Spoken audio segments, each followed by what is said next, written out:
చాలా ఏళ్ల క్రితం ఓ కాలేజీ ఫంక్షన్ కి ఓ తెలుగు హాస్య నటుడు హాజరయ్యాడు. స్టేజీ ఎక్కే ముందే ఆయన చొక్కేశారు. మైక్ అందుకొని నోటికొచ్చింది వాగిపడేశాడు. తుళ్ళుతూ తూగుతూ స్టేజీని ఊపేశాడు. ఆ తర్వాత ఆయనపై అనేక విమర్శలు వచ్చాయి. ఇప్పుడు సేమ్ టు సేమ్ అలాంటి సీనే చోటు చేసుకుంది.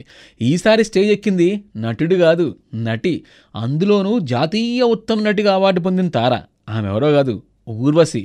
ఇటీవల చెన్నైలో ఎల్డీఎఫ్ సంస్థ female legislative staff commission meeting నిర్వహించింది. ఆ కార్యక్రమానికి ఊర్వశిని ఆహ్వానించింది. చెప్పిన టైం కంటే గంట ఆలస్యంగా వచ్చిన ఊర్వశి అప్పటికే ఫుల్గా తాగేసింది. స్టేజ్ ఎక్కి నానా హంగామా చేసింది.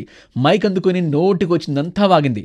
దాంతో కార్యక్రమం కాస్త రసాబసగా మారిపోయింది. స్టేజ్ దిగుతూ చుట్టుపక్కల వాళ్ళపై కుళ్ళు జోకులేసి అక్కడికి వచ్చిన వాళ్ళ మనసుల్ని బాగా నొప్పించిందంట. ఊర్వశికి ఏదో సర్ది చెప్పి అక్కడి నుంచి పంపించే ప్రయత్నం చేసింది కమిటీ. కానీ ఊర్వశి నిర్వాకంపై తోటి నటీనటులు, కార్యక్రమ నిర్వాహకులు బాగా మండిపడుతున్నారు. ఇప్పటికైనా ఊర్వశికి మత్తు దిగిందో లేదో.